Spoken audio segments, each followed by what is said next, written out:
Hi Aries, here is a general look at your solar chart for March 2014. This month I'm going to do this a little bit differently.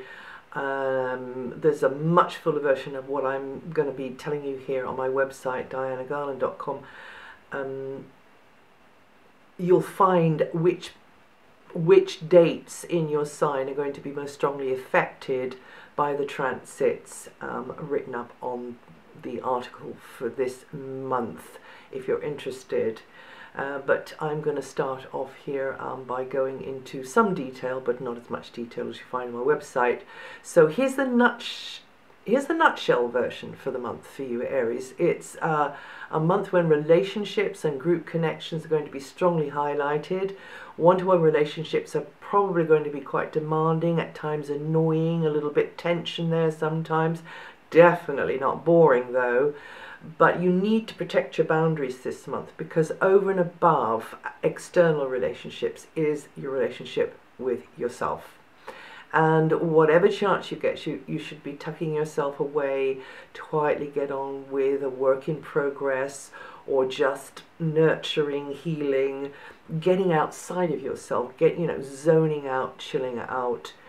Happily, family, home base, neighborhood is providing an anchor and a launch pad for all your activities up until just past mid-year, so that's good. But you need to be pursuing things that feed your soul. This is very important. Even if it's costing you money, you should be trying to do that, something which heals, something which feeds your soul. So healing you in a physical way as well as in maybe other ways as well. And you cannot, this month, you can't be absolutely certain how something is panning out. There will be certain questions kind of left dangling in the air. You probably will get the clarity on that in April. In fact, you're highly likely to get clarity in April. When Mercury comes into your sign. After the 6th, friends are going to show their worth to you, and you're likely to be more supportive towards them. And from the 30th, it's time for you to do what you absolutely know you need to do for yourself, Aries, because that is the day the new moon comes into your sign for. So for the subsequent 4 weeks, you should be doing stuff that you know you need to do for yourself. And that's the nutshell. Now, in more detail, this new moon, there's 2 of them actually. There's one on the 1st in Pisces, and that mixes very well with Jupiter and Pluto, who are still at odds with each other this month. So for you, Aries, despite a general tendency to take things too personally, hang on too tightly, if you were to scrutinize perhaps your own reactions or expectations, and just relax a little, shift a little, you'll probably gain more. And you should be perhaps after mid-month spending some time incubating an idea or a plan, nurturing yourself, using your imagination, using your intuitive ability, and moving into the mystic. Perhaps working a dream, something intangible, something abstract, into a tangible reality. And like I say, when Mercury comes into your sign in the 2nd week of April, you will be getting more clarity, more solidity in this material world on things. But it's true that with Jupiter opposite Pluto, you may have to let go of something in order to preserve something else which is of more value to you now. Now, until the 21st, the solar energies can manifest as a pull towards things going on in the background, behind the scenes, a work in progress. You'll probably have to be more aware of certain others' need for support, their requirements. Maybe others don't fully realize how much you're kind of doing on their behalf, how much you're dealing with, because this is a karmic house.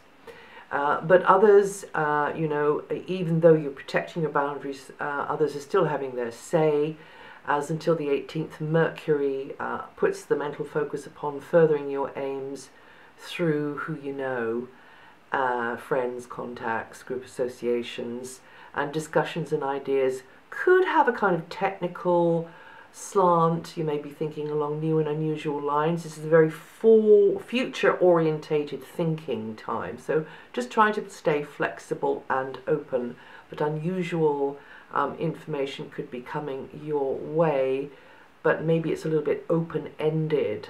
Maybe you kind of left wondering about certain aspects. That'll be probably due to Mercury not in your sign until the second week of April.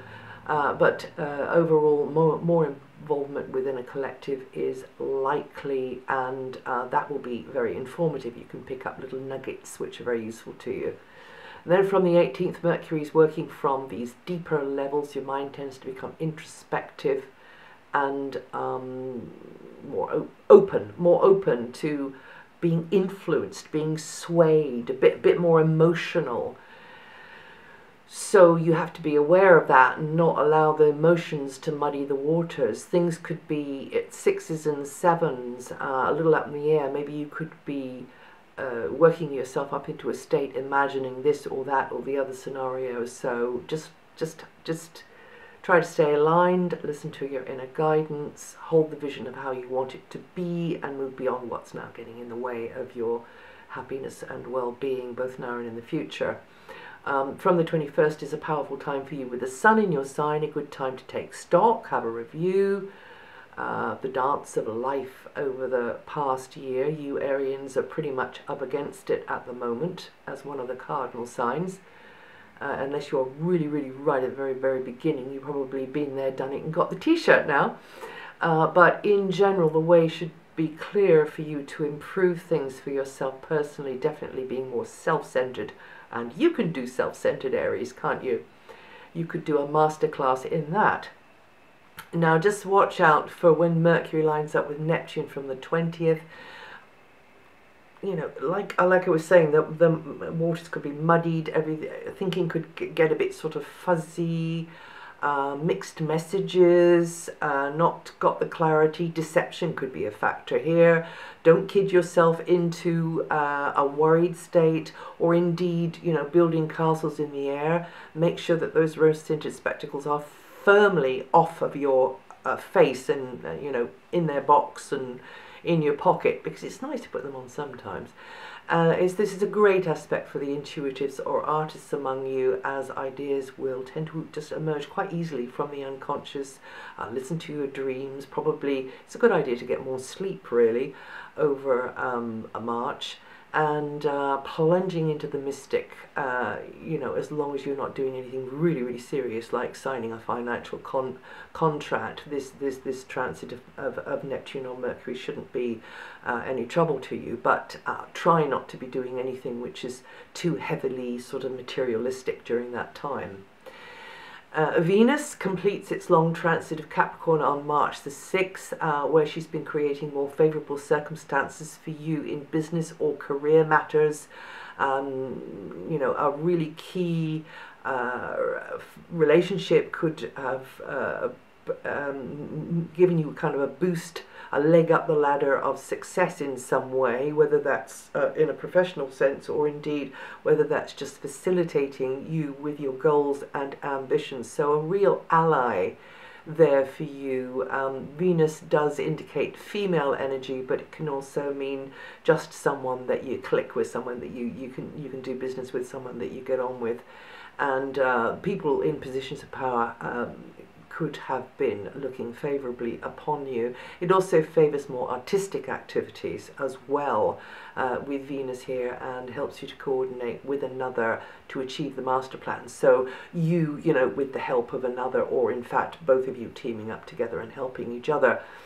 Aries, with Uranus in your sun sign until 2019 and Pluto a strong feature until 2025, both planets of radical change, which are activating your sun sign. Opportunities to reinvent yourself are abounding at the moment. I mean, this is, you know, you'll look back on in years to come and realize that you made such critical, pivotal shifts during this time. So even though you sometimes think that you're picking your way through a minefield with the blindfold on, it's actually your choice, as far as, you know, we can choose in a limited and unfree dimension, but it is your choice from what your expectations are, from what your vibe is every day when you wake up, how this is taking shape, right? And you can't cut off the rest of the world altogether, but you can, keep trying to choose the colors, keep trying to choose the shapes, keep your beady eye on that image of how you'd like it to be, and you will get there. But you've got to stay flexible, you've got to stay open. It's a bit like tacking your way across to the coastline. So you've got, you've taken a line where you want to get to, but the winds are all against you. So you've got to go that way, but you still want to go there, and then you've got to go that way, but you still got to go there. And it's a bit like zigzagging, this energy. And if you want to know which part of your sign this energy is fetching the most, then go to my website, it's on there.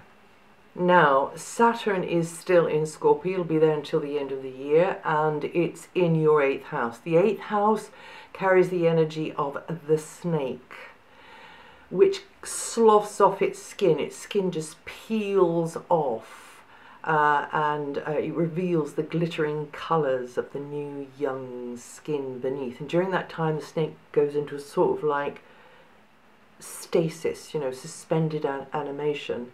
And wouldn't that be great, just be in a kind of a coma and wait for it to be over.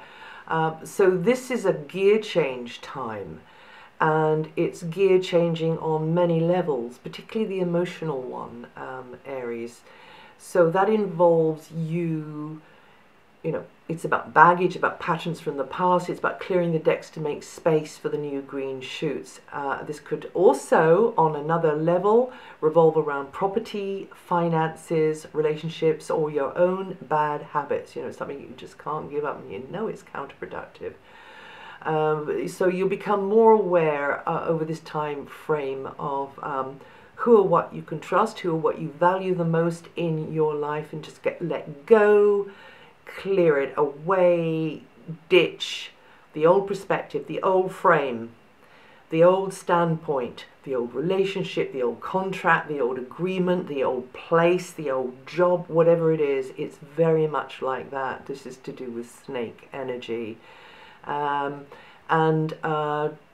don't throw the baby out with the bathwater, because it's about what you value the most. So just do some kind of gold panning, get rid of the little bits of stuff that's of no value to you, and cherry pick out the bits that you want to save, you want to keep to go forwards with your life. And and that would be you slowly gear changing, you slowly transitioning into fresh perspectives and turning over a new leaf in those areas that I mentioned. From the 6th, you begin to enjoy the company of others more, and you may feel a friendship transforming into something warmer, something more special, or even something romantic. Social gatherings are more fun, and during this period you could either receive or give support to another. Involvement within the group dynamic may turn out to be lucrative as well, or valuable to you in other ways. It could also be a little bit more expensive for you as well.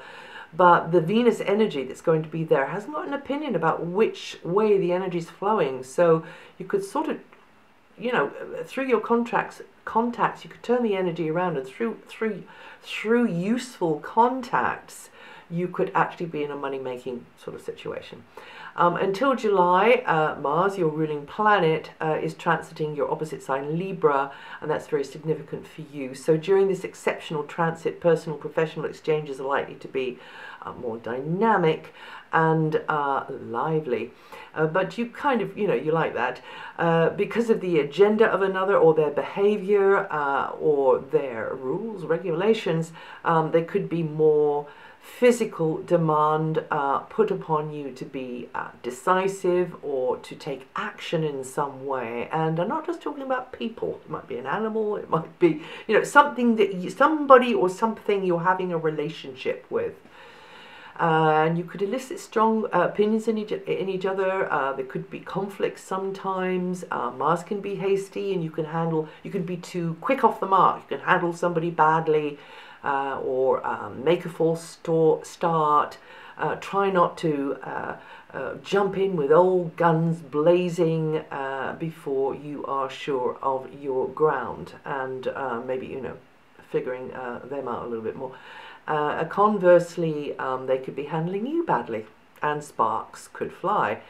But overall, cooperative interactions are favoured as personal professional alliances can be beneficial and productive if both of you are pulling in the same direction, like both horses are pulling the carriage in the same direction, and your opposite number is not having the same transit as you at the same time.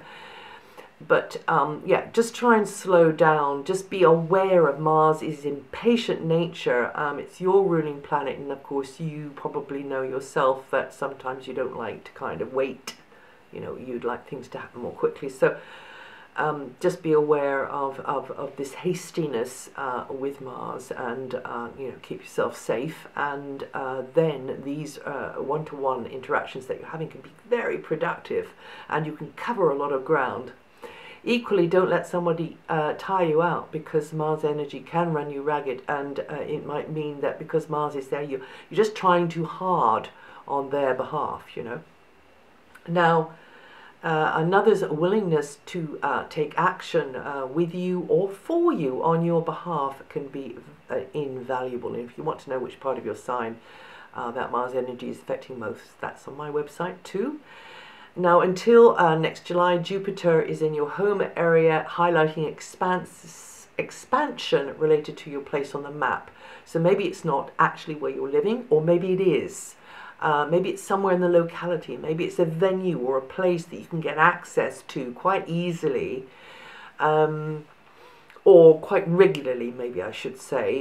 You know, maybe you've got to sort of scale a 100-foot wall and cut your way through prickly thorns to get to the castle. I don't know, but anyway, it's somewhere that you can get access to quite regularly, and that will really help you feel more anchored, settled, inwardly balanced, and outwardly family and community relationships should improve. Or some of you could use this energy by making, you know, extending your space, changing it around so you feel like you've got more space. Maybe more people coming into your space, or more creatures or beings coming into your space, or in fact you being more the visitor to somebody else's place, which is a bit like what I said in the first place. But it can also mean, what else? It can mean that you relocate altogether. It's a very, very good one for travel, this one as well. And if you want to know which part of your sign this one's affecting, that's on my website too, dianagarland.com. And for you, Aries, the planets Saturn, Neptune, and Jupiter are in an area of your chart where you are learning a new, deeper awareness. You're tapping into your imagination more, maybe. You're tapping into your intuition more. You're tapping into your emotional body more. And because these planets are situated in very sensitive, somewhat emotional, but spiritual parts of your chart, where it's the place of healing for you. So that sounds like a good thing. And that's it for March. If you know your rising sign or your moon sign, then listen to those on here. And if you want any more details, then yeah, go to my website. And I will see you the next time.